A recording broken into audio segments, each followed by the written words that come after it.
Yalla, oh yalla, yalla, oh Yesu yalla, yalla nange, yalla, oh yalla, hallelujah, yalla, oh Yesu, yalla lazima, yalla, oh yalla, hallelujah, yalla, oh Yesu, yalla nange, yalla, yalla lazima, yalla, hallelujah, yalla, oh Yesu,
le temps de la joie, Orama Shikema, Orama Sashikama la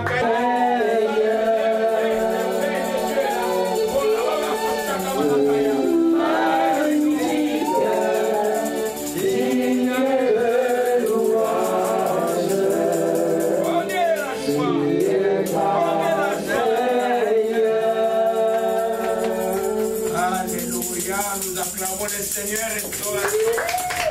Alléluia, alléluia. Le Seigneur est bon, que son nom soit béni et soit exalté.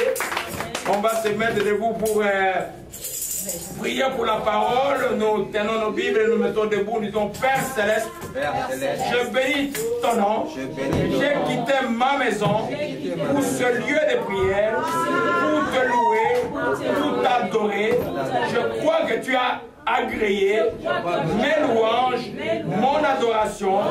Je vais écouter ta parole maintenant. Laisse cette parole aujourd'hui me délivrer, me libérer, me restaurer, car je crois que ta parole est la vie. Je te rends grâce de me bénir par ta parole. Au nom de Jésus-Christ, je t'ai ainsi prié. Amen. Amen. On va... je ne sais pas, il faut faire encore des présentations. Ça fait un siècle que j'ai fait Gislain. Alléluia. Alors, vous connaissez la sœur Aimée certainement, un frère Gislain, vous ne le voyez pas souvent, c'est son mari. Et puis, c'est Josué et... Amélie. Oh mon Dieu, c'est grave, je commence à vieillir. C'est ça. Et Amélie, qui sont les deux enfants que nous avons vu, tout bébé ici, qui tranquillement s'approche de l'adolescence. Alléluia. C'est la maison de prière, c'est votre maison. Et vous êtes toujours les bienvenus et bien accueillis et pour l'œuvre de Dieu. Alléluia. On va juste prier pour votre retour ici. Éternel, nous glorifions ton nom. Nous te rendons grâce encore pour ce retour dans la maison de prière selon ta volonté au Père pour Gislain et Aimé et les enfants au Père. Nous les accueillons au nom de Dieu pour ta gloire. Laisse que ce que tu as mis en eux être utile encore au Père pour ton œuvre. Dieu de grâce. Seigneur, nous glorifions ton nom et te disons merci. Que ton nom soit béni. Au nom de Jésus-Christ, nous avons ainsi prié. Amen. Vous êtes les bienvenus. Alléluia. Amen. Amen. Le Seigneur est bon. C'est pas grave, on va pas t'accueillir. Merci de garder pendant 3 semaines, 2 semaines. J'ai quelque chose à dire. Oui, allez-y, allez-y, maman. Je vais prendre 2 secondes. Oui, oui. Aujourd'hui, on fête notre 12e anniversaire de mariage. Oh, mes frères et sœurs, on doit ça au pasteur Laurent. Il a quitté chez nous des fois à 3 h du matin. Alors, on voulait venir rendre grâce à Dieu pour ça. Merci, pasteur Laurent. Que Dieu soit loué. Vous faites doublement honneur et vous faites chaud au cœur. Alléluia. Maintenant, on retourne à la fin de la prière. On va prier pour cet anniversaire d'aujourd'hui. Alléluia. Amen. Le Seigneur est bon. Alléluia. Amen. Le Seigneur est bon. Amen. Nous avons au milieu de nous. Alléluia. Nous allons continuer cet enseignement que nous avons commencé avant il y a 2 dimanches. C'était, l'Esprit m'avait inspiré de parler du cœur de l'homme. Alléluia. Le cœur de l'homme. Alors quand en Bible, nous disons le cœur de l'homme, ce n'est pas le cœur physiologique de l'homme. Nous voulons parler du cœur spirituel de l'homme. Alléluia. Le cœur spirituel de l'homme, ce n'est pas un organe circonscrit. Tu peux dire cela, mais c'est toi, le toi intérieur. Alléluia. Amen. Je disais que c'est ton esprit, c'est le vrai toi. Le vrai toi, l'homme intérieur qui intéresse Dieu. Ce lieu de rencontre avec Dieu. Ce que nous voyons extérieurement, ce n'est qu'une enveloppe. Vous voyez un peu, je ne vais pas revenir trop en détail, parce que j'ai enseigné dimanche passé. Je vous ai un peu expliqué comment était le tabernacle de Moïse. Il y a ce qu'on appelait le parvis extérieur. Et puis il y avait une porte pour entrer. Vous entrez maintenant au lieu qu'on appelait le lieu saint. Et puis il y a une deuxième porte. Et troisième porte, vous entrez au lieu qu'on appelle les saints des saints. Notre corps représente ça. Parce que la Bible dit que nous sommes les temples de Dieu aujourd'hui. Alléluia. Dans le temps de Moïse, pour rencontrer l'Éternel, il allait dans ce lieu-là, saint des saints, pour rencontrer l'Éternel. Toi, aujourd'hui, tu rencontres ton Dieu dans ton cœur. Alléluia. C'est pourquoi il est important que nous parlions de l'état du cœur. Parce que toute notre vie en dépend. Alléluia. Toute notre vie. Il y a un texte de Proverbes que je répète souvent. Souvent, nous n'avons pas beaucoup saisi le sens. Je vais encore revenir sur ça. Et après, allez sur un peu ce qui va être publié mardi. Parce que je ne vais pas revenir sur beaucoup de choses. Je vais un peu avancer. Proverbe 4, verset 23 dit: garde ton cœur plus que toute autre chose, car c'est de lui qui vient les ressources de vie. Souvent, on prend ça comme juste une rhétorique. Ce cœur-là, ce n'est pas ton cœur physiologique. Ce n'est pas le cœur qui pompe le sang dans ton corps. C'est ton être intérieur. Alléluia. Ton être intérieur. Et le cœur spirituel est l'organe le plus précieux de l'homme. Parce que quand il n'est pas en contact avec Dieu, il est mort. Tous les gens que vous voyez ici, dans le monde qui ne connaissent pas Jésus-Christ, ce cœur-là, il est mort. Il est là, il est spirituel, mais il est mort. Alléluia, parce que les spirituels ne se limitent pas aux chrétiens. Les gens aussi qui font les sogakai, les gens qui font les religions hindoues et tout ça, ils vont aussi dans une forme de spirituel qui n'est pas celle de Jésus-Christ Nazareth, mais avec un cœur qui est mort. La Bible dit que c'est de lui que viennent les sources de la vie. C'est-à-dire que tout ce que nous pouvons voir extérieurement vient de notre cœur. C'est pourquoi nous devons en prendre soin sérieusement. La meilleure personne à en prendre soin, ce n'est pas le pasteur, ce n'est pas le prophète, c'est toi. Amen. Alléluia. C'est pourquoi Paul dans 1 Corinthiens chapitre 2 dit simplement ceci au verset 10. Il dit: Dieu nous a élevés par l'Esprit. L'Esprit sont de tout même les profondeurs de Dieu. Lesquels des hommes en effet connaît, au verset 11, connaît les choses de l'homme si ce n'est l'Esprit. Vous voyez bien la question que j'ai posée dimanche passé. Des fois nous lisons la Bible trop rapidement. Je ne sais pas si vous comprenez comment je comprends. Il dit: lesquels des hommes connaît les choses de l'homme si ce n'est l'Esprit. Et puis il continue. De même, personne ne connaît les choses de Dieu si ce n'est l'Esprit de Dieu. Et la question que j'ai posée dimanche passé, l'Esprit de Dieu est-il Dieu ou pas? Il est Dieu. Oui. Alors l'Esprit de l'homme est-il homme ou pas? Il est homme. Alléluia. Mais c'est un homme spirituel. C'est l'homme intérieur en toi. Alléluia. Donc il a tout ce qui est dedans, mais c'est spirituel, c'est au fond de toi. C'est l'être qui intéresse Jésus-Christ, c'est ton cœur qui intéresse Dieu. C'est pourquoi nous sommes sauvés quand nous croyons de tout notre cœur et nous confessons la bouche. Je vais expliquer comment le mécanisme marche. Mais si le cœur accepte à Jésus-Christ, il n'y a pas de salut. Alléluia. Amen. Donc c'est... on a vu ça dimanche passé que l'homme, vous connaissez que l'homme est composé de l'esprit, de l'âme et du corps. Pourquoi Paul commence par esprit? Parce que c'est l'esprit qui est le plus important. En d'autres termes, tu es un esprit, tu as une âme et qui vit dans un corps. Le jour où tu meurs, l'âme disparaît, l'esprit va auprès du Seigneur. Parce que l'âme, c'est l'amalgame entre ton corps et ton esprit. C'est là où il y a l'intelligence, et la communication, et la volonté. L'âme est importante dans le sens qu'elle doit être régénérée. Quand on parle d'être régénéré en Christ, c'est le travail que l'Esprit fait à travers la parole de Dieu pour que tes pensées changent. Tes pensées sont au niveau de ton âme. Donc l'âme est importante. Pourquoi la volonté est importante? Parce que si je ne décide pas de prier, je ne vais pas prier. Vous voyez bien Gethsemane, Jésus, en tribunal spirituel, va par où il va passer. Il est en train de souffrir. La Bible dit que, il lui-même dit, mon âme est abattue. Il n'a pas dit mon esprit est abattu. Il a dit mon âme est abattue. Il dit aux disciples, restez ici, je vais aller faire quoi? Prier. Il a prié, première fois, deuxième fois, et il revient, il est tout endormi, il dit quoi? Vous êtes endormi, vous ne voulez pas veiller avec moi une heure? Veillez et priez, car la chair est faible, l'esprit est toujours bien disposé. Alléluia. Donc cet homme intérieur-là ne connaît pas la fatigue. Quand il te plaint de fatigue, lui ne connaît pas la fatigue.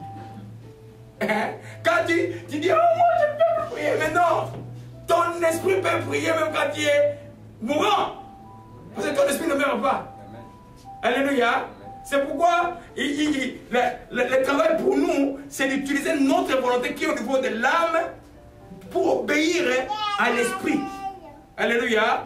Amen. On va voir un peu en détail. Ça, c'est des commentaires que je n'ai pas fait dimanche. Je voulais juste résumer pour nos bien-aimés, pour qu'on se suive dans l'enseignement. Je disais donc que le cœur spirituel est pour la vie spirituelle ce que le cœur physiologique est pour la vie et le corps humain.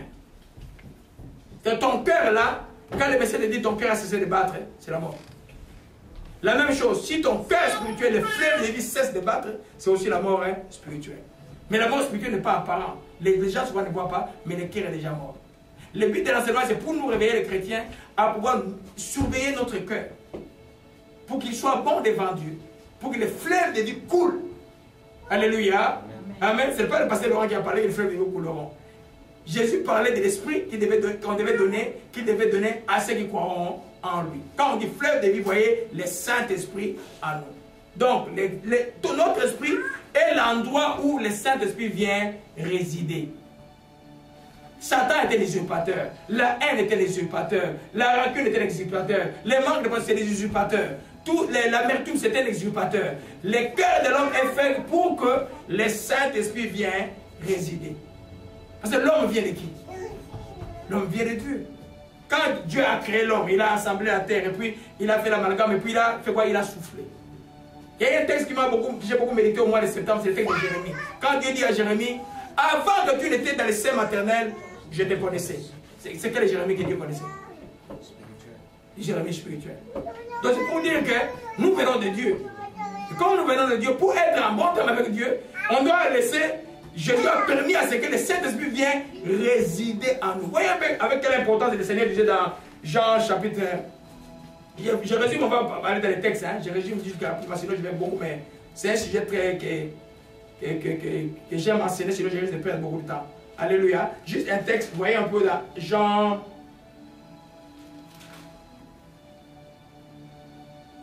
14.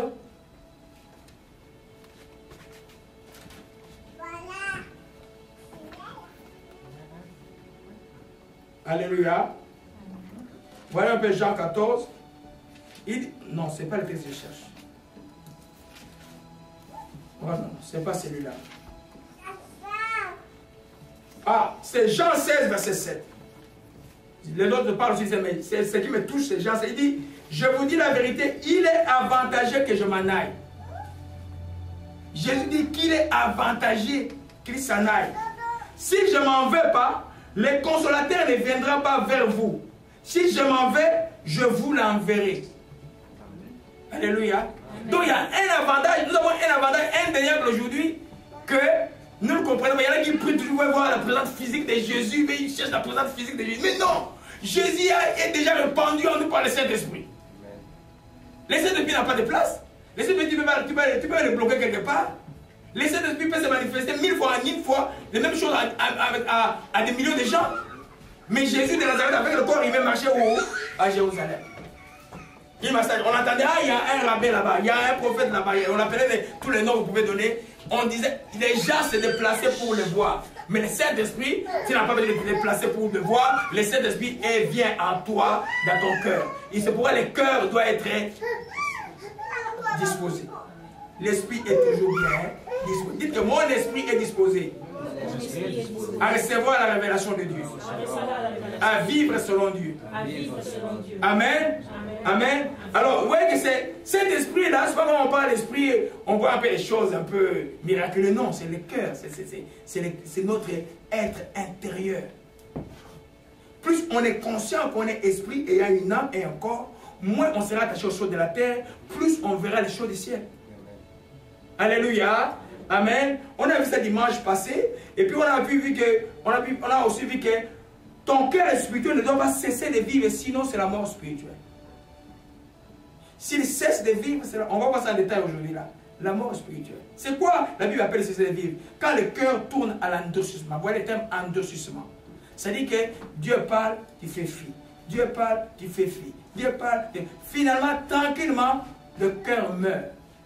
Il devient endurci. Comme les gens dans le monde qui ont un cœur endurci. On parle de Dieu, c'est moque de Dieu. Ils ne savent même pas qui est Jésus. Ils ne savent même pas que... ils n'ont même pas le serment de faire le bien et le mal. Maintenant, ils appellent bien mal, mal bien. Donc, c'est vraiment, vous voyez le monde où nous allons aujourd'hui. Parce que le cœur est mort. C'est simplement quand on tourne son cœur vers Jésus-Christ, toi qui me suis maintenant, quand tu tourneras ton cœur vers Jésus-Christ, que là où ton cœur va vivre. C'est lui qui vient avec la vie dans le cœur. Alléluia. Gloire à Jésus-Christ. Alors, on va dans Éphésiens chapitre 4. Alléluia, gloire à Jésus-Christ. Que son nom soit béni et soit exalté. Alléluia. Éphésiens chapitre 4, verset 17. Vous allez voir, Paul dit ceci. Voici ce que j'ai dit, ce que déclare le Seigneur, c'est que vous ne devez plus marcher comme les païens, qui marchent selon la vanité de leurs pensées. Ils ont quoi? L'intelligence obscurcie. Ils sont étrangers à la vie de Dieu, à cause de l'ignorance qui est en eux et à cause de l'endurcissement de leur cœur. Donc il y a quelque chose, deux choses causent la mort du païen, l'ignorance de la vérité de Dieu et l'endurcissement. Mais quand vous voyez le mot endurcissement, ça concerne aussi les croyants qui n'écoutent pas Dieu. Alléluia. Parce que quand le cœur est endurci et le cœur n'obéit plus à Dieu, comme les enfants d'Israël, quand ils n'obéissaient plus à Dieu, qu'est-ce que Dieu faisait? Il les livrait à la mort physique. nous c'est la même chose. Quand on n'obéit pas à Dieu et qu'on s'entête dans un chemin de rébellion envers Dieu, c'est la mort spirituelle qui arrive.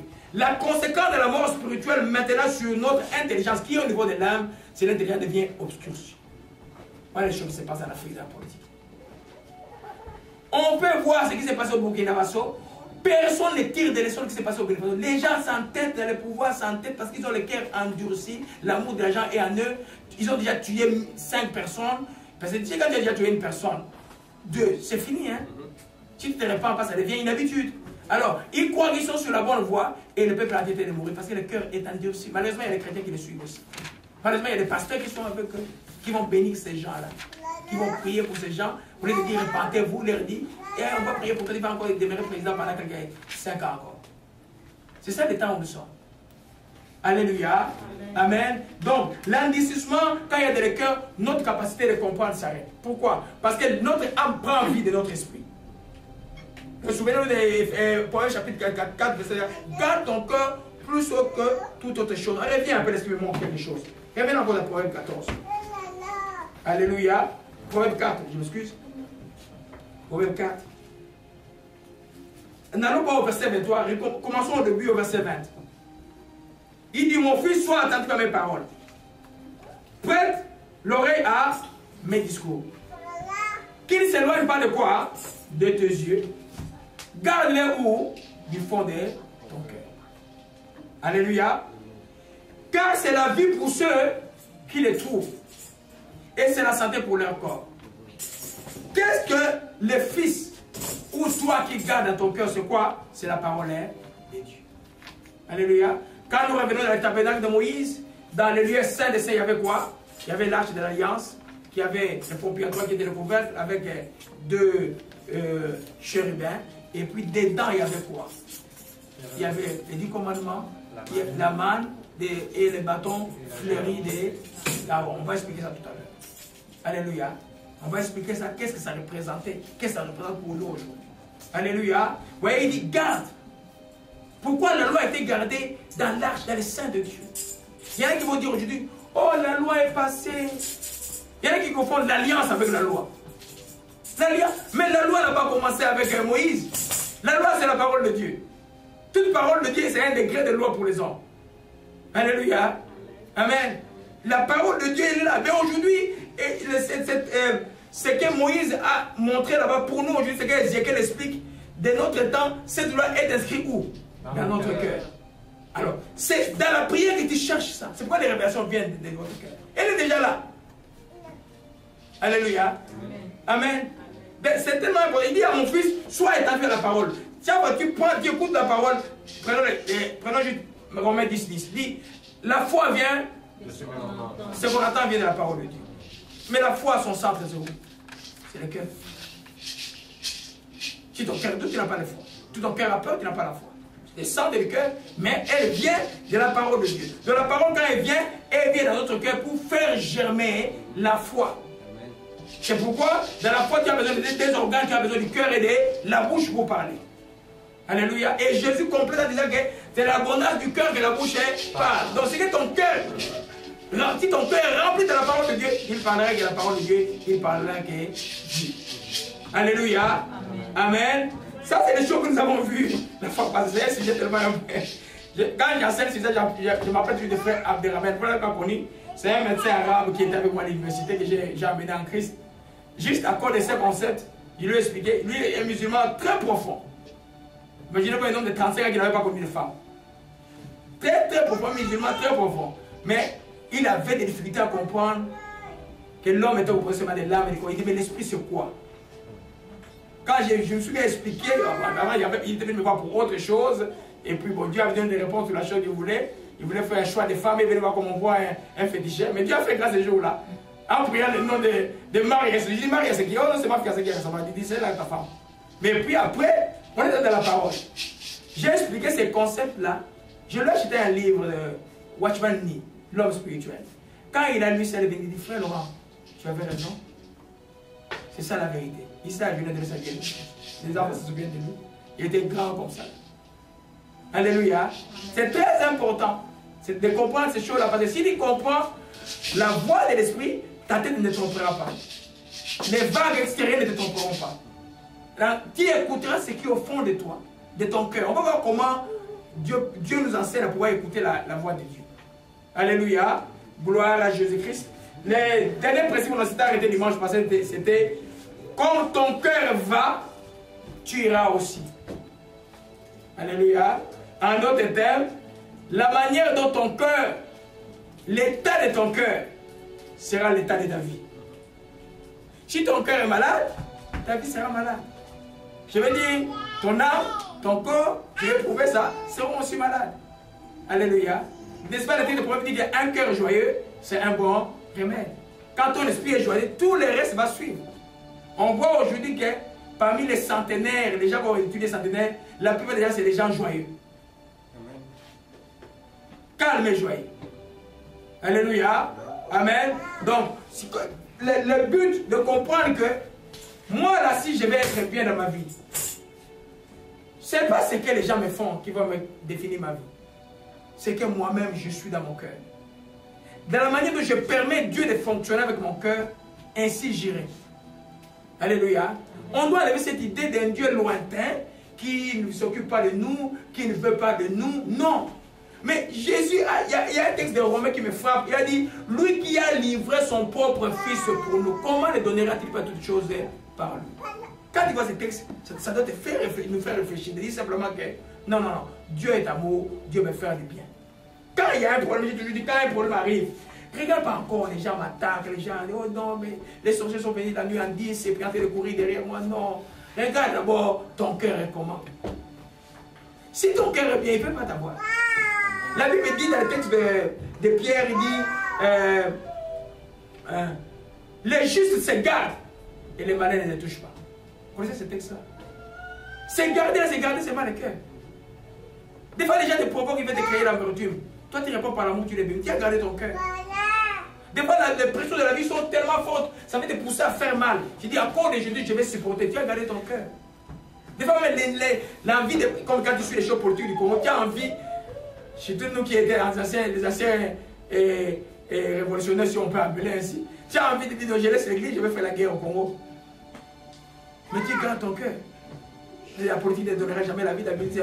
C'est un monde de caïds, c'est un monde méchant. Si chrétien, tu vas à la politique, il faut que Jésus te dise lui-même, va faire la politique pour changer les choses. Si Jésus t'a pas dit, n'essaye pas. C'est un monde de corruption dans le monde entier. C'est un monde méchant. Alléluia. Amen. Amen. Voyons, pour voir ces principes-là, comme ton cœur va, comme tu iras aussi. Voyons un peu Luc 6, verset 45. Amen. Je faisais le résumé de ce que j'ai enseigné un peu dimanche passé. J'espère que j'ai donné un peu l'essentiel. Ça va être sur le site mercredi, non, ou mardi. Alléluia. Et Luc 6, verset 46. Alléluia.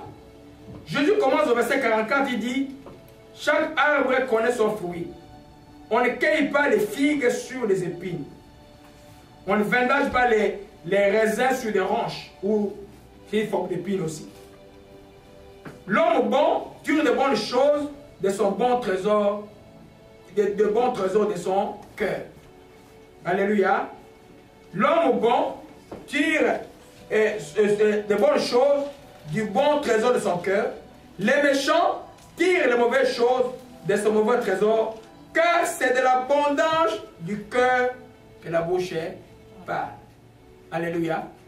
Regardons un peu là. Il dit l'homme bon. C'est-à-dire que l'homme qu'on peut qualifier bon, les choses qu'il cet homme-là fait ne viennent pas de sa tête. Ça vient de ce que son cœur a un bon trésor de bonté. Et ce qu'il exprime devant les gens. Alléluia. Alléluia. Alors, l'homme mauvais aussi, c'est de son cœur que viennent ces choses. Ah, supposez par exemple, ça nous arrive tous, quelqu'un t'a fait tellement du mal. Tu n'as pas pardonné la personne. Alors, tu n'as pas vu la personne pendant une semaine. Et puis un jour, tu as l'occasion de voir la personne face à face. Alors, si tu vois dans ton cœur, ça commence à gronder. Si tu n'as pas pardonné la personne, qu'est-ce que tu vas faire la personne? Tu vas gronder la personne. Mais si tu avais pardonné, ça va passer. Alléluia, ça va passer.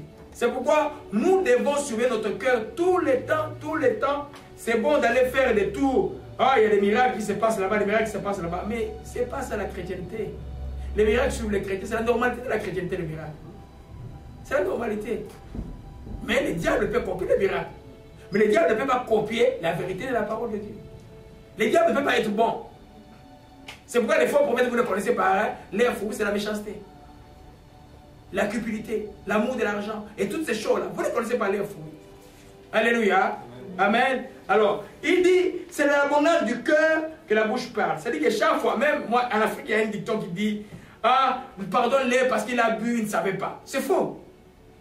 Quand quelqu'un a bu là, dans son ivresse, il commence à t'injurier, c'est-à-dire qu'il sort quelque chose qu'il y avait dans son cœur. Il sort quelque chose dans le cœur. Les gens croient que non, c'est l'ivresse et tout ça. Et puis, dans la justice des hommes, on dit, non, circonstances atténuantes. Et tu vois que les hommes sont, comment la saillie des hommes sont bêtes? Non! Il a planifié qu'il va faire du mal. Hein? Et puis, il fait le mal, il dit non, circonstances atténuantes. Non, il n'y a pas de circonstances atténuantes, je m'excuse. Alléluia. Amen. C'est de la bonheur du cœur. C'est pourquoi l'enfant de Dieu qui fait attention, garde son cœur, ne laisse pas, crée un bon trésor avec son cœur. Les bonnes choses. Par exemple, les enfants, nos enfants qui grandissent, nous leur donnons de bonnes choses. La parole de Dieu. Les appuis de la parole de Dieu. J'ai fait des témoignages de bonnes choses. Quand quelqu'un le frappe à l'école, tu ne lui dis pas comme disait maman, toi si fort, tu donnes deux coups de pied là-bas. Sinon tu vas être faible. Non. Bénis-les. Tu es fort. Dis-lui, ne fais plus ça. Ne fais plus ça et je ne veux pas. C'est fini. Tranquillement, l'enfant forge un caractère par rapport au bon trésor que tu mets en lui. Mais si tu lui dis, venge-toi. Ah, toi, tu es quel genre d'homme? Il faut te venger quand il te frappe, toi aussi frappe-les. Là, ça, c'est pas bon. Tu ne mets pas le bon trésor dans la vie de l'enfant. Alléluia. Amen. Gloire à Jésus, que son nom soit béni. Prenons Proverbe 14, verset 14 rapidement. Alléluia, alléluia.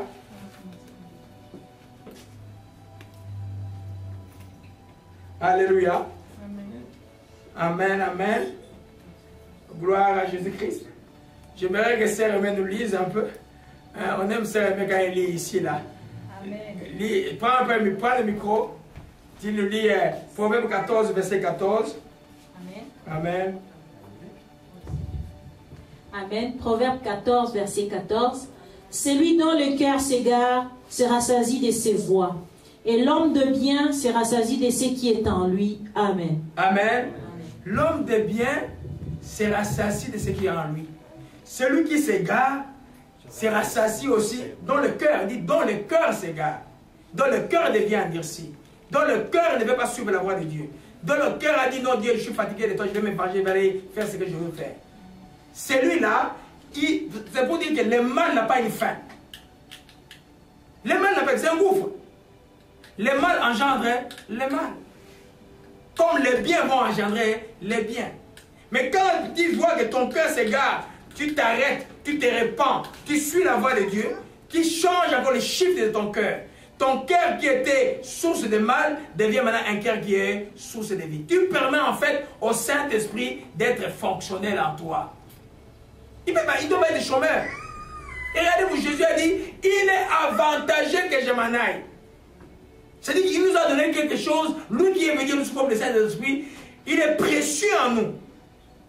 C'est pourquoi il ne faut pas l'attrister. Alléluia. Celui dont le cœur s'égare, c'est ce qui attriste le Saint-Esprit.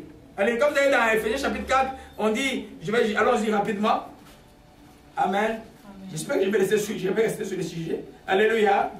Et Éphésiens 4 rapidement.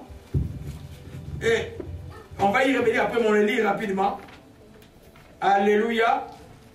À partir du verset 30, Sœur, mais tu peux nous lire jusqu'au verset 32.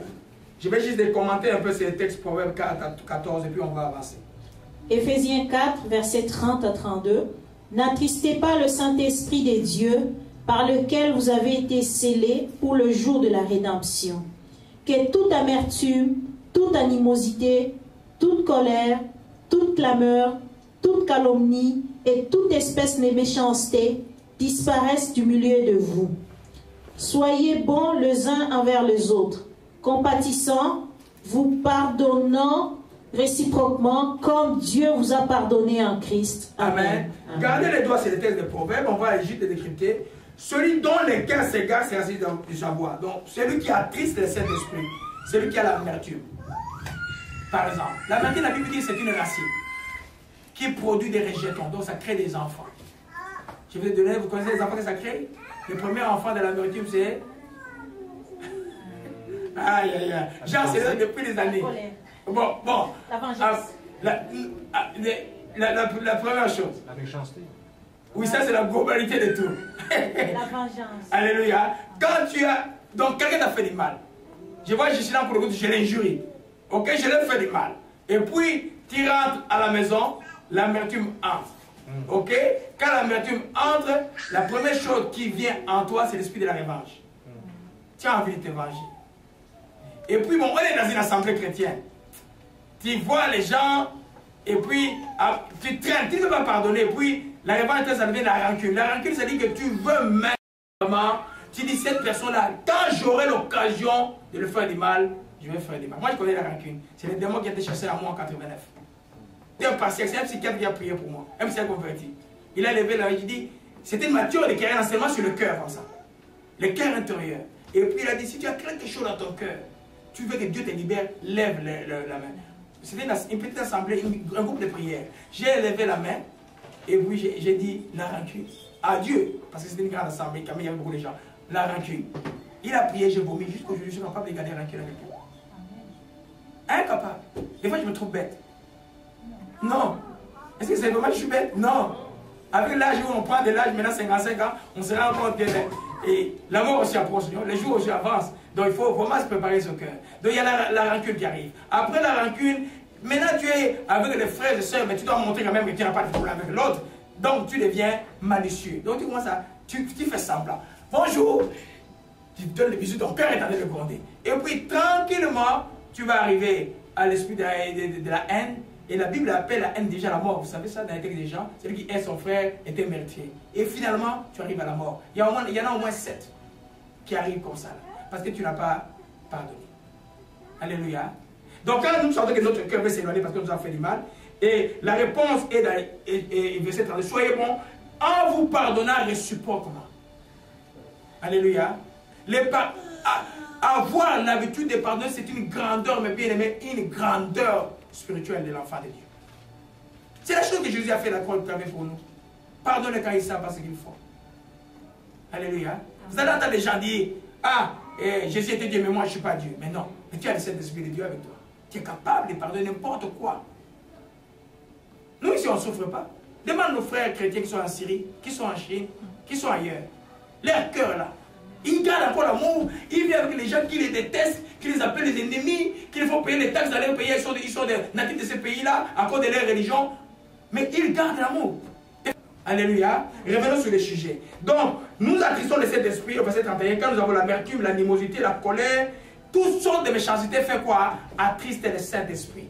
Alléluia. Nous devons l'évacuer. Alléluia. Gloire à Jésus-Christ. Amen. Donc ton cœur spirituel est, comme je dis, est l'organe le plus important. C'est par elle que tu as été sauvé, que tu as cru. Si ton cœur n'avait pas cru à Jésus, tu ne serais pas sauvé. Romains 10, 10. Alléluia. Si ton cœur n'a pas cru à Jésus-Christ, tu ne serais pas sauvé. Alléluia. C'est par elle aussi qui se manifeste, ça c'est la chose la plus importante. Dans mon résumé, je termine là. C'est par elle que se manifeste l'œuvre de la grâce. Les gens voient que la grâce, c'est quand ils souffrent beaucoup, puis Dieu t'aide un peu. Ah, frère, ça va, mais par la grâce de Dieu. Donc, c'est comme si la grâce de Dieu, c'est quand Dieu vient nous secourir quand nous avons seulement des problèmes. Non. C'est une grande chose que la grâce, c'est toute la vie de Dieu qui est venue par Jésus-Christ s'appelle la grâce.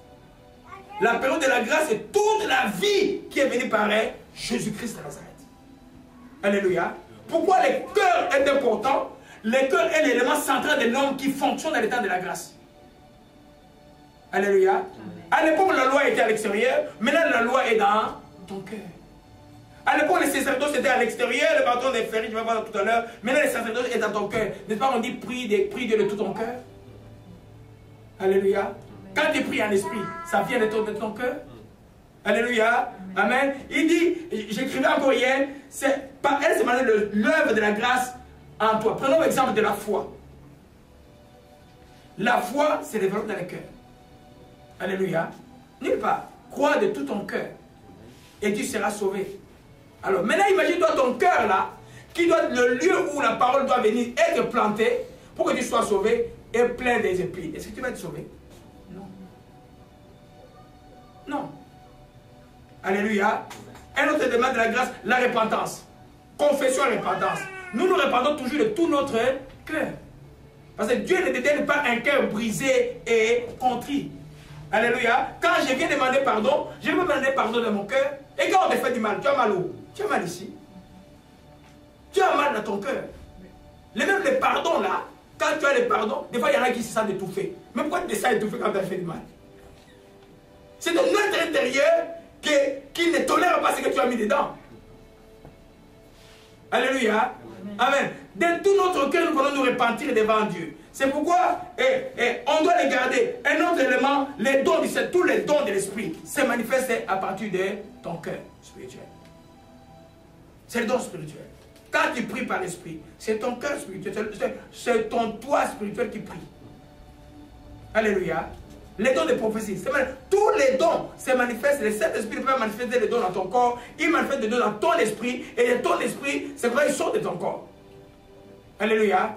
Donc, un autre élément de la grâce est tout ce qui vient par la grâce vient par le cœur. Même si tu veux être délivré de quelque chose, tu dois croire que tu vas être délivré pour être délivré. Alléluia. Alors maintenant, un tel organe, toi qui joues avec, tu laisses les gens venir. Il y en a qui sont comme des épines. Hein. Vous voyez un peu une mousse de matelas, quand tu mets des épines, ça entre facilement. N'importe qui, quand on les gère, paf, ça entre. Quand on les... Non, des fois, il faut blinder ton cœur. Par cette phrase d'Étienne, Père Seigneur, toujours pardonne-les quand ils savent pas ce qu'ils font. Parce que vous ne savez pas pourquoi. Je vous ai raconté toujours un témoignage qui me revient souvent.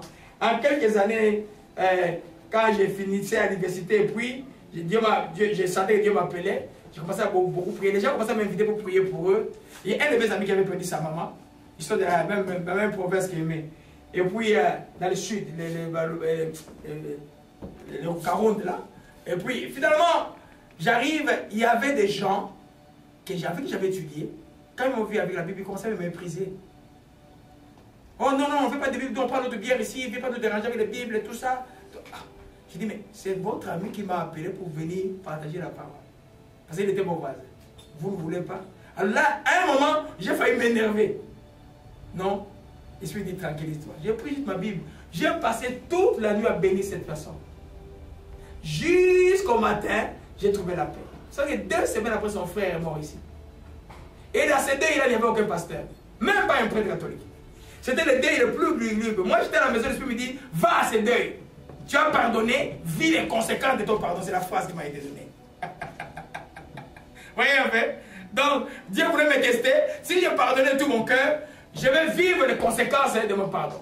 Et puis, je suis allé. Et j'arrive au deuil là-bas. Quand il m'a vu, il est grand comme ça. Il allait m'étouffer en m'embrassant en pleurant. Et c'était un ami jusqu'aujourd'hui. Alléluia. Il faut garder le cœur. Amen. Gloire à Jésus-Christ. Amen. Alors, je disais que une autre chose importante, on a encore 30 minutes là, et que ton âme est aussi importante pour que ton esprit puisse avoir ton plein potentiel. C'est la volonté et ta volonté se trouve au niveau de ton âme. Les disciples à Gethsemane, comme j'ai donné à l'introduction, ils se sont endormis parce qu'ils ne voulaient pas prier. Jésus a dit son âme était abattue, mais il est allé prier. Alléluia. Ta volonté à toi, homme, tu es un homme libre. Dieu a créé l'homme libre de choisir le bien ou le mal. Quand il décide, je vais suivre Dieu, le diable n'a pas de pouvoir sur toi. Quand il suit aussi, je vais suivre le diable, Dieu aussi, te laisse aussi suivre le diable. Alléluia.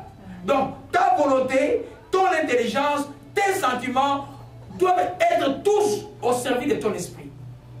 Alléluia. Et c'est là où la prière intervient. Quand tu as une vie de prière profonde, à un moment donné, tu commences à comprendre la voix de l'esprit. Quand tu sors de la prière, parce que là, nous l'utilisons dans notre conversation, dans la vie, même quand je prêche, là, qu'est-ce qui se passe? Il y a mon intelligence, il y a l'esprit, il y a mon intelligence. Vous savez, des fois, je reçois une révélation, l'intelligence dit, ah, c'est tel verset. Ça marche ensemble. Parce que l'esprit vient sanctifier tout le corps. Alléluia.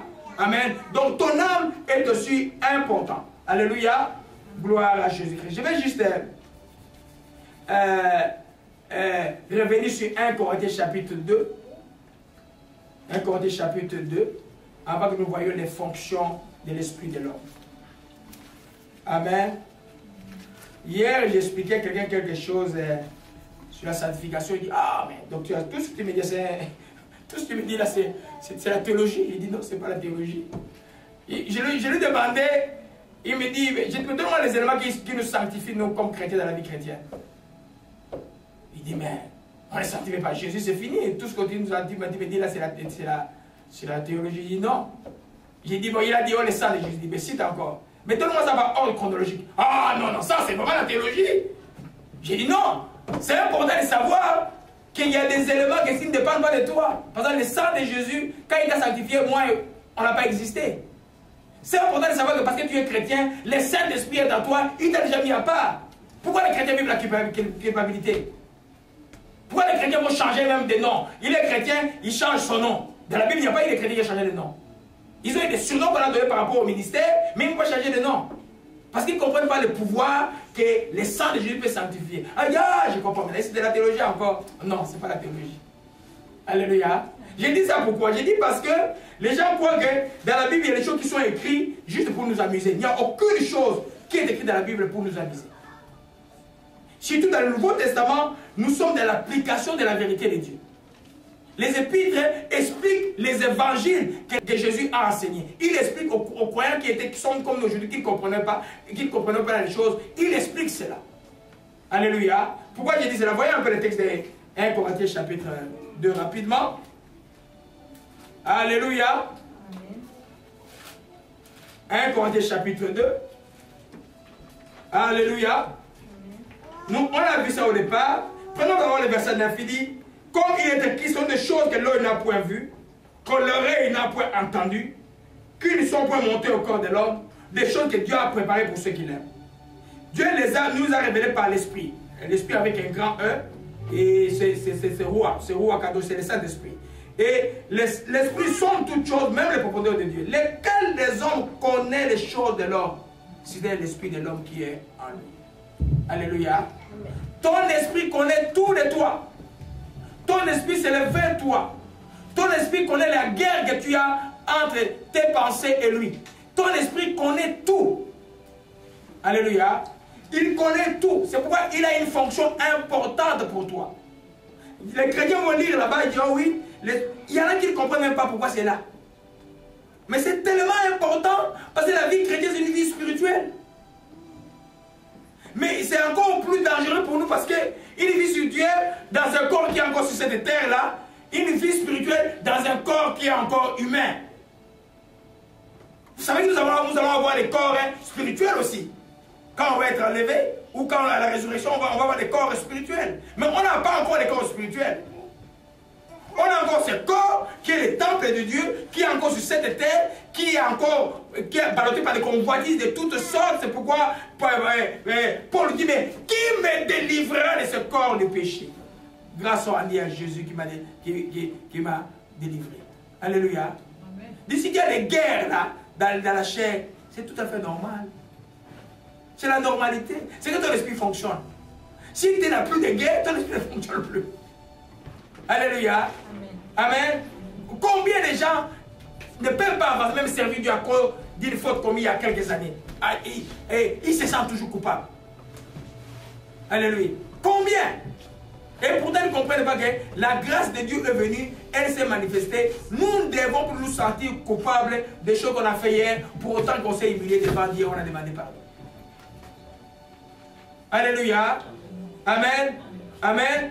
Gloire à Jésus-Christ. Alors là, nous avons donc, ton cœur a des fonctions. Amen. La fonction du cœur de l'homme, de l'esprit, la première fonction, c'est discerner le bien et le mal. Discerner le bien et le mal par sa partie qui s'appelle la conscience. Alléluia. La conscience, c'est une partie de ton esprit. Vous voyez, il y a des zones où l'évangile n'était pas annoncé, ou en Afrique ou ailleurs. Mais dans toute société du monde, les gens savaient que tuer l'autre c'est mauvais. Les gens savaient qu'aller voler, c'est mauvais. Les gens savaient dans toutes les sociétés du monde que prendre la femme d'autrui, c'est mauvais. Mais ils n'avaient pas la Bible. La voix de la conscience. Tout être humain a la conscience. Quand vous voyez quand même quelqu'un qui n'est pas chrétien ou un gouvernement qui n'est pas chrétien, fait quand même de bonnes choses parce que la conscience fonctionne un peu. Souvent même grâce aux prières de cesse. C'est pourquoi la Bible dit, priez pour vos autorités. Alléluia. Donc discernez le mal par le biais de la conscience. Alléluia. Je vais un peu entrer en profondeur avec cela.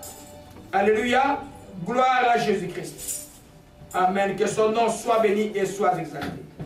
Alléluia. Vous voyez qu'il y a un don d'esprit qu'on appelle le don de discernement. 1 Corinthiens chapitre 12. Discernement des esprits. Tu ne sais pas comment ça arrive. Mais tu sens dans ta conscience qu'il y a quelque chose qui est mauvais. Ce chemin-là, on n'y va pas. Et cette personne qui vient d'arriver de moi, il y a quelque chose qui est anormal de cette personne. Je n'ai aucune explication, mais je ne supporte pas la personne. Tu fais des efforts, je vais aimer la personne, tu fais des bisous et tout ça, mais ça ne marche pas. C'est la voix de la conscience de ton esprit. Alléluia. Il sait discerner le bien et le mal. Alléluia. Amen. Cela était, je dirais, c'est un héritage d'une désobéissance, vous savez. Vous savez que c'est l'héritage de désobéissance de nos parents Adam et Ève. Quel arbre ils ont mangé? Du bien et du mal. Alléluia. Mais ce qui fait l'homme aujourd'hui, Genèse 3, verset 22 dit, l'Éternel dit, voici l'homme est devenu comme l'un de nous. Donc on est devenu, c'est parce qu'on sait discerner par la voix de la conscience ce qui est bien, ce qui est mal, qu'on a la nature de Dieu. Parce qu'on a la nature de Dieu en nous. Il dit, pour la connaissance, pour la connaissance du bien et du mal. Donc l'homme maintenant peut discerner le bien et le mal. Empêcher l'homme d'avancer sa main, de prendre de l'arbre de vie et d'en manger, de vivre éternellement. Alléluia. Donc, quand ton cœur là fonctionne bien, tu vas, des fois tu n'as pas d'explication, tu vas discerner le bien et le mal. Alléluia. C'est pourquoi il doit fonctionner. Le fleuve de vie doit couler. Ton cœur doit fonctionner. Le fleuve de vie doit couler. Si tu bloques ton cœur, je répète encore par l'amertume, le manque de pardon, toute forme de méchanceté, il ne peut pas fonctionner. Il va se ressager de ses mal. Alléluia. Amen. Et un texte, prenons l'exemple des évangiles. Jean 13. Jean chapitre 13 nous parle de Judas. Alléluia. Et comment est-ce que... Alléluia. Amen. Les gens ne se sont jamais posé la question, pourquoi Jésus qui est 100% Dieu devait-il être baptisé du Saint-Esprit? Hein? Est-ce que Dieu a besoin? Pourquoi Jésus devait être baptisé du Saint-Esprit? C'est très important de comprendre cela.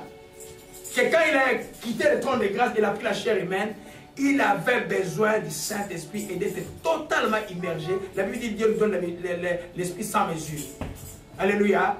Et alors, donc tous les cœurs de Jésus-Christ, l'homme spirituel de Jésus fonctionnait à merveille. C'est pourquoi, des fois, les pharisiens étaient avec lui, ils passaient autre chose, ils disaient, mais ils voyaient leur pensée. Ça peut t'arriver toi aussi aujourd'hui. Alléluia. Ça peut t'arriver. Voilà, il dit ici, Jean 13, nous parlons de Judas. Et au verset 18, il dit, ce n'est pas de vous que... Mais aide-moi un peu. Jean 13, verset 18 à 21. J'ai lu au nom du Seigneur, Jean 13, verset 18. Ce n'est pas de vous tous que je parle. Je parle ceux que j'ai choisis. Mais il faut que l'écriture s'accomplisse. Celui qui mange avec moi le pain a levé son talon contre moi. Dès à présent, je vous le dis, avant que la chose arrive, afin que lorsqu'elle arrivera, vous croyiez à ce que je suis. En vérité, je vous le dis, celui qui reçoit, celui que j'aurai envoyé me reçoit. Et celui qui me reçoit, reçoit celui qui m'a envoyé. Je continue? Oui, c'est le verset 21 qui est le clou. Ayant ainsi parlé, Jésus fut troublé en son esprit et il dit expressément, en vérité, je vous l'ai dit, l'un de vous me livrera. Amen. Amen. Vous voyez comment c'est la révélation marche? Jésus parlait d'autre chose. Il disait aux disciples que il n'avait pas envie de révéler Judas sur place. Non. Il disait, voilà au verset, il dit, celui qui mange avec moi le pain a levé son talent contre moi. Ça, c'est le psaume 41 qu'il a répété. Pour ceux qui disent les psaumes, c'est les choses du passé. Amen. C'est la parole de Dieu. C'est la loi de Dieu, elle est éternelle. Et puis il dit, dès à présent, je vous dis, avant les choses arrivent, avant qu'elles arrivent, elle arrivera, enfin vous croyez. En vérité, celui qui reçoit, celui que j'aurais envoyé me reçoit, celui qui me reçoit, reçoit celui qui m'a envoyé. Il parlait des disciples qui vont aller. Tout d'un coup, son esprit change de discours. Il dit, ayant ainsi parlé, il fut troublé dans son esprit. Et puis il dit expressement. Donc maintenant, de la bonheur du cœur de Jésus, la bouche de Jésus a fait quoi? A parlé. Il dit, en vérité, je vous le dis, l'un de vous me livrera. Alléluia. Il a discerné le mal directement. Il a dit que l'un de vous me livrer. Et quand on a posé la question, il a donné du pain, il a donné à celui-là. Alléluia. Et on dit que Judas a sorti, Satan entré dans Judas et puis Judas a sorti, il allait faire son travail. Judas n'a pas discerné que le Seigneur l'avait découvert. Il ne peut pas discerner parce que pourquoi Judas ne peut pas discerner? Parce que le cœur de Judas était déjà endurci. Ouais, voilà. Quand le cœur est endurci, on ne peut pas attendre la foi de Dieu. On est comme quelqu'un qui va à la boucherie comme ça, tu ne sais pas que tu vas mourir. Ça, il y a des gens qu'on tue, ça ne veut pas dire qu'on va les tuer. Regardez le gouvernement en Afrique là. On voit bien que le gouvernement de Kabila est à la fin. Il y a des gens qui se président pour pouvoir faire des postes. Pour continuer à faire le mal. Si je peux faire le mal un peu, je gagne 1 million. C'est ça. Quand le cœur est endurci, on ne peut pas écouter la voix de Dieu. Judas ne peut pas écouter la voix de Dieu. Alléluia. Amen. Gloire à Jésus-Christ, que son nom soit béni et soit béni. Donc, c'est un autre exemple de comment 1 Corinthiens chapitre 2. 1 Corinthiens chapitre 2. Alléluia. Dans ma jeunesse chrétienne, la première prédication sur le Saint-Esprit, je l'ai écoutée dans ces versets-là. C'était le vieux pasteur qui est mon Vernon qui a enseigné sur ça. Ça fait 25 ans. J'ai gardé la cassette des années et des années. Il parlait de l'esprit du monde et de l'esprit de Dieu. C'est un chapitre qui m'intéresse beaucoup. Alléluia. Paix à son âme, il a beaucoup travaillé. 1 Corinthiens chapitre 2, au verset 15. Il dit quoi? L'homme spirituel, au contraire, juge de tout. Il est lui-même jugé par personne. C'est juger de tout, là, ça veut dire qu'il discerne tout. Parce que la Bible ne peut pas se contenir. Dans le texte de Romains, on dit ne jugez pas les autres. Il parle de discerner. L'homme spirituel discerne de tout. Donc, des fois, même toi-même, là, avec ton âme qui est partie des histoires, mais ton homme spirituel discerne, il dit attention, ne parle pas. Toi, tu es comme ça, tu vas. Et puis après, quand tu vas te réveiller dans ce point, tu dis mais mon cœur me disait de ne pas aller à ce chemin. Mon cœur me disait de ne pas prendre cette direction. Alléluia. L'homme spirituel discerne de tout. Alléluia. Gloire à Jésus-Christ. Amen. Un autre exemple, vous allez voir Paul, par exemple, quand il retourne à Jérusalem avant d'aller à Rome. Et l'esprit l'avertissait en cours, tu vas souffrir, tu vas souffrir. Les frères pleuraient. Le prophète Agabus est arrivé. Il a pris la certitude, cet homme souffrira. Le frère dit n'allez pas, n'allez pas. L'esprit disait que cet homme-là va souffrir. Vous voyez un peu? Ça, c'est le Saint-Esprit. Mais son cœur à lui disait, tu dois y aller, tu dois y aller. Comme Jésus à Gethsemane, même si tu dois souffrir, tu dois y aller. Si Paul n'était pas parti, on n'aurait pas l'évangile aujourd'hui. Amen. Alléluia. Amen. Amen. Des fois, ton chemin est difficile. Mais c'est le chemin de Dieu que tu peux passer par là. Amen. Écoute la voix de ton cœur. Alléluia. Amen. Amen. Des fois, tu as un endroit que tu n'aimes pas beaucoup, mais Dieu dit c'est là ton endroit. Tu dois continuer là-bas. Au bout de quelques temps, tu vas dire c'était ça. Parce que l'homme spirituel, il connaît plus que notre intelligence n'est pas capable d'appréhender la totalité de ce que notre homme spirituel connaît. Il prend juste comme des flashs. Il prend juste comme des flashs. Il ne peut pas tout connaître. Alléluia. Amen. Gloire à Jésus, que son nom soit béni. La deuxième fonction, c'est recevoir l'enseignement de l'onction du Saint-Esprit. Les révélations, les directives du Saint-Esprit, ça se fait avec la partie de l'esprit qui s'appelle l'intuition. L'intuition, c'est une connaissance spontanée. Tu n'as pas calculé. Ça arrive comme ça, tu connais. Comme ça. Ah, c'est ça. C'est comme sur pas. Amen. C'est pourquoi si tu n'es pas simple, hein, tu ne peux pas grandir spirituellement. S'il y a trop de raisonnements, et si tu veux tout expliquer dans la vie, ça sera compliqué. Alléluia. C'est par le biais de l'intuition, la partie de l'intuition que nous serons des révélations. Je vais commencer par vous avec ça. Gloire à Jésus-Christ, que son nom soit béni et soit exalté. Alléluia. Amen. Gloire à toi, que ton nom soit béni. Prenons 1 Jean 2 d'abord. 1 Jean 2, je crois que je n'ai pas avancé. Alléluia. Amen. Gloire à Jésus-Christ. 1 Jean 2. L'Éternel est bon, que son nom soit béni. Amen. 1 Jean 2, verset 27. D'ailleurs, à partir du verset 18, là, 20, on nous parle de beaucoup de ça. Le verset 20 dit, pour vous, vous avez reçu l'onction de la part de celui qui est saint. Vous avez tous la connaissance. Je vous écris, verset 20, oui, je vous écris, non que vous ne connaissiez pas la vérité, mais parce que vous la connaissez, que quand le mensonge devient de la vérité. Alors, continuons, et puis je vais me laisser remettre de le lire rapidement, le verset 27. 1 Jean, chapitre 2, verset 27. 1 Jean 2, 27. Ouais. Pour vous, l'onction que vous avez reçue de lui demeure en vous, et vous n'avez pas besoin qu'on vous enseigne. Mais comme son onction vous enseigne toutes choses, et qu'elle est véritable, et qu'elle n'est point un mensonge, demeurez en lui selon les enseignements qu'elle vous a donnés. Amen. Amen. Le Saint-Esprit, comme on dit l'onction dans nos cœurs, c'est le Saint-Esprit. Et il continue. Vous vous souvenez, Jésus dit, il viendra et vous enseignera toutes choses. Alléluia. Il nous enseigne toutes choses, mais comme lui ne peut pas être en conflit avec la parole de Dieu, les choses qu'il va nous enseigner seront toujours en conformité avec la parole de Dieu. Car l'esprit et la parole sont un. Alléluia. C'est vraiment important. Mais il nous enseigne toutes choses parce que si vous l'ignorez, ou si le cœur est malade, le cœur a des troubles, ou même quand tu as peur tout simplement, il ne peut pas t'enseigner. Même la peur tout simplement fait que le Saint-Esprit, parce que le Saint-Esprit va marcher quand il y a la foi, quand il y a la confiance en Dieu. Il ne peut pas marcher quand il y a la panique. Alléluia. Il y a une situation d'une bien-aimée, on appelle ça, moi j'appelle ça la situation de cage. Donc, quand elle prendra cette décision, il y a une conséquence grave qui arrive. Quand elle prend encore l'autre décision, c'est une situation grave qui arrive. Donc, elle m'a appelé en pleurant. Mais je sais que c'était une femme qui craint Dieu. J'ai dit ok, mais dans cette situation, on est dans une cage, on fait quoi? Le chemin c'est à genoux.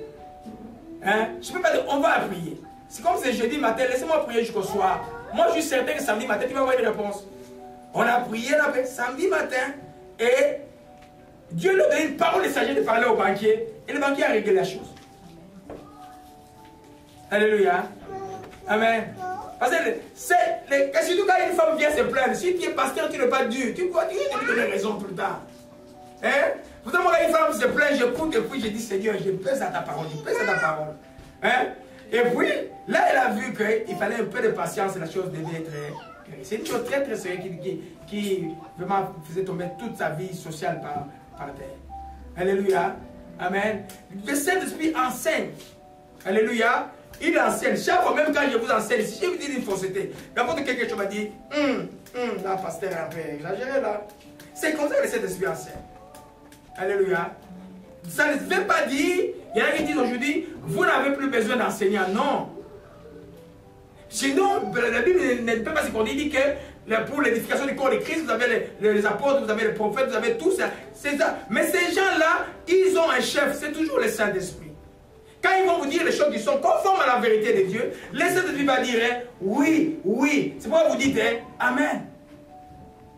Alléluia.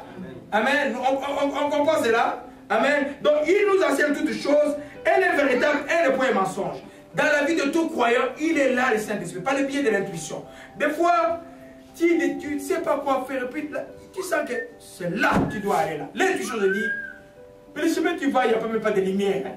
Ou la route que tu prends, la neige est pleine. Mais le Saint-Esprit dit, dans cette tempête, prends cette route-là. Prends là. Prends là. Des fois, tu roules en cours de route, tu dis, tourne à droite. Tourne. Il y a quelque chose de danger qui est devant. Chaque fois que j'ai désobéi à cette voie-là, j'ai eu des problèmes, je t'assure. Chaque fois, j'ai obéi à la voix intérieure qui me dit, hé, Laurent, ne pars pas. Je suis allé, j'ai eu des problèmes. Ah oui. Ah, j'ai dit là, j'ai dit, Seigneur, tu as raison, vraiment, je suis dans le pétrin, là, sors-moi d'ici. Donc, c'est très important d'écouter la voix de l'intuition. Je n'aime pas d'écouter des voix audibles. La voix de l'intuition arrive ici, là. Alléluia. Et puis, les autres, comme je dis, il ne peut pas te dire quelque chose. Par exemple, tu es marié, il dit, ta femme, c'est celle-là, c'est une femme qui n'est pas mariée. Non, il ne peut pas te dire juste comme ça. Il ne peut pas te dire, ah, bon, ils t'ont fait du mal. Le mal, là, quand même, c'est trop. Ça fait 20 ans qu'ils te font du mal. Toi aussi, fais du mal un peu. Non, il ne peut pas te dire ça. Il va te dire toujours les choses qui sont conformes à la volonté. Il ne peut pas te dire, hé, la seconde, on te fait souffrir trop. Évange-toi un peu. Ou laissez les reins pour que les boss demain aient des problèmes. Non. Il va te dire, rends toujours le bien par les mal, c'est que la parole. Il est toujours en accord avec la parole de Dieu. Alléluia. Nous prenons l'exemple rapidement. Gloire à Jésus-Christ. 1 Corinthiens 2, toujours. On revient dans 1 Corinthiens 2. C'est l'épée de Dieu aujourd'hui. Gloire à Jésus-Christ. Gloire à Jésus-Christ. C'est le temps de la paix. 1 Corinthiens 2, verset 12. Amen. Alléluia. Amen. Gloire à Jésus-Christ. Il dit, nous n'avons pas reçu l'esprit du monde, mais l'esprit qui vient de Dieu, afin que nous connaissions les choses que Dieu nous a données par sa grâce. Alléluia. Amen. Tout ce que Dieu nous a donné, c'est le Saint-Esprit qui va nous le révéler dans notre esprit. Alléluia. C'est pourquoi il s'appelle l'esprit de révélation. C'est-à-dire que révélation, ça veut dire que vous allez comprendre des choses comme Dieu l'a mis dans votre esprit. Amen. Ce n'est pas seulement des rêves et des visions. Non, non, non. C'est la compréhension des choses. Alléluia. Quelqu'un peut, comme ces médecins avec qui je préparais des examens à l'époque, je suis un médecin russe. Un jour, il était tout enthousiasmé, il me voit. Oh, mais docteur, on est dans la Bible, hein? On est dans la Bible, nous, les serviteurs de Dieu. Je dis, où ça? Il me montre un Corinthiens chapitre 10, il dit, Dieu a appelé les uns, les apôtres, les prophètes, et puis les docteurs. Il croyait que c'était des médecins. Un chrétien orthodoxe. J'ai dit, non frère, non, on ne sait pas nous là. Ça, c'est le docteur de la parole de Dieu. Hein? Voyez un peu? Et puis il ne comprenait pas. Ça disait, il était tombé. Je l'ai expliqué. Ça, c'est des gens à qui Dieu donne les dons d'expliquer la parole de Dieu. C'est un don de Dieu. C'est un don d'enseignement. Alléluia. Gloire à Jésus-Christ. Que son nom soit béni et soit exalté. Alléluia. Prenons Marc 2. Alléluia. Nous sommes toujours en train de voir comment l'intuition marche. Je peux beaucoup parler dessus, mais je donne juste des principes. L'Éternel faut qu'on sorte quand même avec des principes très définis. Alléluia. Amen. Vous voyez la scène, Jésus à Capernaum qui parle avant les gens étaient pleins, et puis les gens arrivent, il fait passer les paralytiques par le toit. La Bible dit que Jésus ayant vu leur foi. Comment tu peux voir la foi de quelqu'un?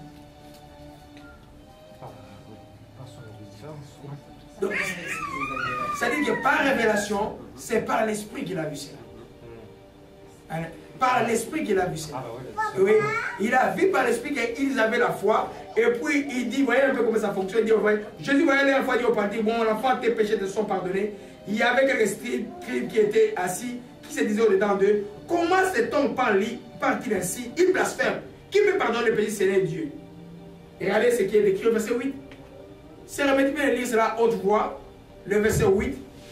Jésus ayant aussitôt connu par son esprit ce qu'ils pensaient au-dedans d'eux, leur dit, pourquoi avez-vous de telles pensées dans vos cœurs? Ayant connu dans son esprit. Ce n'est pas la lecture des pensées diaboliques, c'est une connaissance qui est là. Qui est là. Je me rappelle une jeune fille de l'époque, elle vient me voir, je crois de 99, elle vient me voir, elle avait besoin de prière. Et puis elle m'attendait à la maison, j'étais à la bibliothèque, à l'époque j'étais encore... Non, j'étais parti préparer mes examens. Et puis je rentre, je la trouve, je lui dis, ok, ma fille, moi, ça va, j'ai déjà préparé, je vais prier pour toi. Tout d'un coup, je sens que l'esprit me dit, ne prie, je sens, c'est clair, ne prie pas pour elle. J'ai dit, mais pourquoi je ne dois pas prier pour toi? Il est resté calme. J'ai dit, Seigneur, je peux mal la bénir. Je l'ai béni. 2 jours après, je sais qui elle était. Il y a des connaissances qui t'arrivent hein, comme ça. Des fois, ça t'effraie. Ça t'effraie parce que l'esprit connaît les choses d'abord que toi, intellectuellement, tu ne peux pas concevoir. Humainement, tu dis non, c'est pas possible. Mais l'esprit connaît. Et regarde, ces gens-là, ils pensaient de Jésus. Ils disent, oh, qui est celui qui peut pardonner le péché de Dieu? Jésus a dit simplement, Jésus ayant eu pensé là, il dit, pourquoi avez-vous de telles pensées dans vos cœurs? C'est par l'esprit. Alléluia. Ça, c'est une pensée intuitive. Il arrive là, il dit, oh, cette personne est ceci. Telle personne est ceci. Alors maintenant, quand tu es pasteur, on te dit ça, tu vas commencer à injurier la personne. Non. Quand tu es frère, tu vas commencer à frapper la personne. Non. Tu fais quoi? Tu vas prier. Alléluia. Amen. Amen. Des fois, l'enfant rentre à l'école, tu regardes ton enfant et tu dis, il y a quelque chose qui ne va pas avec mon enfant. Il faut se dire, l'enfant est triste. Des fois, il y a quelque chose. Quand il va demander, l'enfant va te dire. Alléluia. Donc, l'intuition de l'esprit est pour toute notre vie, ce n'est pas pour les choses de Dieu simplement. Même au travail, même dans ton travail, frère, je suis en train de préparer ta musique et puis à un moment donné, tu es coincé. Et puis tu es en do, da, va à gauche. Si tu vas à gauche, c'est un chant qui arrive. Alléluia. Amen. L'intuition, il ne faut pas les négliger. Il ne faut pas les négliger. Amen. Des fois, quand Dieu vous aime tellement, si vous n'écoutez pas, il va vous bloquer. Il m'est arrivé une fois, on était à Nouvel-An à Ottawa, et puis on devait prendre la route pour rentrer ici, je crois en 94-95. Je démarre l'auto, le temps démarre. Je donne un coup de pied à l'auto, mais comment est-ce que l'auto ne peut pas démarrer? On a passé 3 jours de démarrer. Il ne faisait pas froid, il faisait quoi? Moins 5, quelque chose comme ça. On est resté calme, et puis on n'a pas trouvé rien d'anormal, tout était bon. Et puis, quand j'ai démarré l'auto, tout a démarré. On va en cours de route. Un carambolage terrible. Des fois, quand Dieu a bloqué quelque chose, ne force pas. La Bible ne dit pas qu'est-ce que Paul a vécu pour ne pas aller en Asie. Il dit seulement, le Saint-Esprit l'empêcha d'aller en Asie. Quelqu'un qui peut comprendre, c'est quelqu'un qui s'exerce à écouter la voix de l'Esprit, va comprendre, ah, ça c'est Dieu qui m'empêche. Paul allait, ce n'est pas l'Asie actuelle, mais c'est l'Asie par rapport à Jérusalem. Donc il allait évangéliser à l'Est. Mais le Saint-Esprit dit, l'empêcha. Alléluia. Donc chaque fois, quelque chose ne marche pas, ne dis pas non, parce que Dieu ne m'aime pas. Non, des fois Dieu ne veut pas. Des fois Dieu te tourne ça pour une bonne chose demain. C'est pourquoi rendre grâce à Dieu pour toute chose, c'est quelque chose de très bon. C'est une forme de croissance spirituelle dans la vie des croyants. Alléluia. Gloire à Jésus-Christ. Amen. Ça, c'est la voie de l'intuition. Amen. Alors, l'enseignement arrive, même quand nous enseignons ici. Si j'ai un prédicateur dit quelque chose qui n'est pas normal, tu vas se dire pouf. On était dans une réunion à part, et bien un prédicateur enseignait sur la grâce. Alors je sais que j'exerce tous ces enfants qui sont proches de moi à écouter la voix de l'Esprit. Et puis j'ai demandé juste à Moïse, comment tu as trouvé l'enseignement? Papa, la grâce là, je crois qu'il y a quelque chose qui demande. Et c'était exact. Notre frère voulait un peu justifier son cas pour emphaser sur une grâce qui diminue un peu l'obéissance. Non, l'obéissance fait partie de la grâce. L'obéissance fait partie de la grâce. Nous avons le Saint-Esprit pour obéir à Dieu. Alléluia. Gloire à Jésus-Christ. On va terminer par la troisième fonction. Je suis avancé. Troisième fonction qui est importante, c'est adorer Dieu. La fonction de l'esprit de l'homme, c'est adorer Dieu par sa partie qui s'appelle la communion. C'est par notre cœur que nous communions avec Dieu. L'adoration, c'est au niveau du cœur. Jésus a dit quoi à la femme près du puits de Sinéar, de Chicha, et à la femme samaritaine? Il a dit, ce n'est plus ni à la montagne, ni à Jérusalem, mais les véritables adorateurs m'adoreront quoi? En esprit et en vérité. C'est ton cœur qui adore Dieu. Imagine-toi, c'est le lieu où, le lieu d'adoration, dans le tabernacle de Moïse, c'est le Saint des Saints. Aucune saleté ne pouvait entrer là-bas. Aucun péché. C'était pour l'expiation des péchés. Les grands prêtres entraient là-bas une fois l'année pour l'expiation des péchés. Et Jésus est entré une fois pour tout dans le temple du ciel pour nous expier nos péchés. C'est le lieu par excellence d'adoration de Dieu. Le cœur qui adore Dieu. Alléluia. C'est pourquoi il doit être fonctionnel. Il doit être fonctionnel. L'adoration ne peut pas être mécanique. Qu'elle soit verbale ou chantée, c'est quelque chose du cœur qui arrive. Alléluia. C'est pourquoi nous préparons de faire beaucoup de louanges pour que le Saint-Esprit nous conduise. C'est le Saint-Esprit toujours qui conduit dans l'adoration devant Dieu. Alléluia. Amen. La fonction de communion, c'est le lieu d'adoration. Alléluia. Donc c'est pourquoi l'esprit de l'homme doit être soumis à Dieu constamment. Et dans l'adoration, qu'est-ce qui se passe? Dans l'adoration, cette gloire qui est dans notre esprit monte au niveau de notre âme, c'est pourquoi nous pouvons chanter, et monte au niveau de corps, c'est pourquoi nous allons dans la position de nous prosterner devant lui. Alléluia. C'est-à-dire que de notre esprit, c'est là où la vie vient, c'est dans la véritable adoration, tout notre corps ne vibre, que notre temple, le temple vibre, gloire, gloire, gloire. C'est-à-dire l'esprit, l'âme et le corps sont soumis à Dieu. Alléluia. Il y a un article qui est sur le site très très important. J'ai écrit ça il y a 11 ans.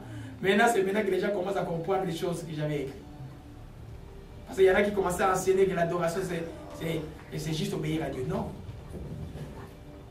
Obéir à Dieu en grec s'appelle l'atreia. C'est une forme d'adoration.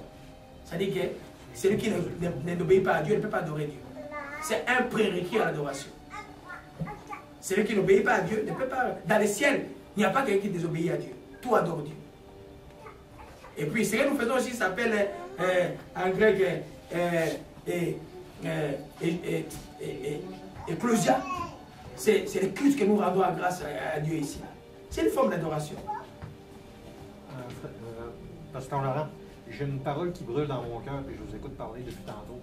La parole de Dieu a dit « Parce que l'amour de Dieu versé dans nos cœurs qui nous fut donné par le Saint-Esprit. » Puis justement, cet amour-là que Dieu a versé dans nos cœurs par le Saint-Esprit, de la manière qui déborde, fait que nous puissions adorer Dieu. Exactement. Voilà. Parce que l'élément central de l'amour, en esprit et en vérité. Amen. Alléluia. C'est le Saint-Esprit qui peut faire cela. Alléluia. En esprit et en vérité. C'est pourquoi quand vous adorez Dieu, vous ne regardez plus le temps. Des fois. Vous ne regardez plus le temps. Mais Dieu cherche les adorateurs, vous savez. Jusqu'aujourd'hui, il cherche les adorateurs. Les chrétiens sont très pressés. Ils n'ont pas le temps d'adorer Dieu. La seule chose que nous pouvons remettre à Dieu, c'est quoi? Il nous donne tout. Mais lui, il attend de nous que nous puissions lui remettre la gloire. Et c'est par l'adoration qu'on remet la gloire à Dieu. Alléluia. Amen. Amen. Oh, et alors, maintenant, psaume 24, je vais me revenir sur les sujets simplement parce que si j'ai de l'adoration, alléluia, on va terminer par là. Le psaume 24, gloire à toi, Jésus-Christ. Il y a tellement de la joie aujourd'hui, beaucoup de joie. Alléluia. Amen. Le psaume 24, c'est le verset 4 qui m'intéresse souvent. Il dit, verset 3, qui pourra monter à la montagne de l'Éternel? Qui s'élèvera jusqu'à son lieu saint? Qui s'élèvera où? Jusqu'à son lieu saint. Celui qui a les mains innocentes, donc celui qui obéit à Dieu, et celui qui a le cœur pur. Alléluia. Amen. Pour adorer Dieu, le cœur doit être pur. C'est pourquoi c'est très important dans votre culte personnel. Des fois, on ne sait pas si on a mal fait. De commencer par un temps de confession, de repentance devant Dieu. Et puis tu entres à l'adoration. Alléluia. Amen. Celui qui a le cœur pur, c'est seul le cœur pur qui peut adorer Dieu. Amen. Moi, je ne peux pas préjuger de ton adoration. C'est ton esprit qui sait si tu veux adorer Dieu ou pas. Vous comprenez un peu? Amen. C'est l'homme dans son cœur qui cherche ton Dieu, qui adore Dieu. C'est une matière du cœur. Il peut y avoir des expressions verbales, en cantique, en chant, des trucs comme ça là. Mais le cœur, c'est Dieu. Dieu veut que le cœur pur. Qui va chercher que son cœur pur? C'est moi et toi. Nous allons chercher que notre cœur soit pur. Amen. Par le pays de la repentance, de la confession et le sang de Dieu nous purifie, nous pouvons adorer Dieu véritable. Alléluia. Tout ça, c'est pas au niveau du cœur. Maintenant, toi, si le cœur est plein d'amertume, plein de manque de pardon, plein de méchanceté, plein d'envie, plein de jalousie, comment tu peux adorer Dieu? Dieu ne regarde pas. Ça énerve même Dieu. Vous savez, Ésaïe chapitre 1, Dieu dit, je suis fatigué de vos chants, de vos tout ça, parce que vos cœurs sont mauvais. Alléluia. C'est pourquoi l'homme, le but de l'enseignement, que le cœur du croyant soit, que l'homme prenne garde à son cœur, qu'il prenne garde à son cœur. Alléluia. Amen. On va continuer par là. Oh, dimanche prochain, nous allons voir, c'est ce que je devais voir aujourd'hui. Comment garder son cœur spirituel. C'est pratique là. Comment garder son cœur, le temps est passé, alléluia. Comment garder son cœur spirituel, parce que nous allons voir dimanche prochain, le premier parce que nous voyons comment permettre les fleuves de vie couler en nous, comment on permet à ce que le Saint-Esprit soit fonctionnel. On va voir ça dimanche prochain. On va aussi voir qu'on garde son cœur en se nourrissant constamment de la parole, l'élément important de la parole, le symbolisme du commandement dans. Je vais vraiment expliquer c'est quoi la parole dans le tabernacle, c'est quoi les 10 commandements, c'est quoi le bateau fleuri d'Aaron et c'est quoi la main. Je vais parler de ça beaucoup dimanche prochain. Alléluia. Comment garder notre esprit spirituellement vivant. Alléluia. Ton esprit à toi, mon esprit à moi, c'est notre cœur spirituel. C'est l'élément le plus essentiel que nous avons, où les dons de Dieu résident, nous devons bien les garder. Alléluia. Éternel, nous glorifions ton nom et nous te rendons grâce encore, ô Dieu, pour ces midi. Ta parole dit, garde ton cœur plus que toute autre chose, car c'est de lui que viennent les sources de vie. Père, nous sommes devant toi ayant écouté ta parole, ô Dieu. Vois nos cœurs, ô Père, tout ce qui est comme racine d'amertume, d'où que cela vienne, dans nos vies, nous le servons ce soir au nom de Jésus-Christ. Laisse, ô Dieu, l'amour de Dieu répandu par Jésus-Christ, par le Saint-Esprit dans nos cœurs, porter au Père, faire couler ce flot, ô Dieu, le flot d'amour qui nous maintient en relation avec toi. Père, nous glorifions ton orgueil des nord et orgueil est brisé. Oh, ma chika malakaya. Nous allons demander pardon pour tout orgueil de vie.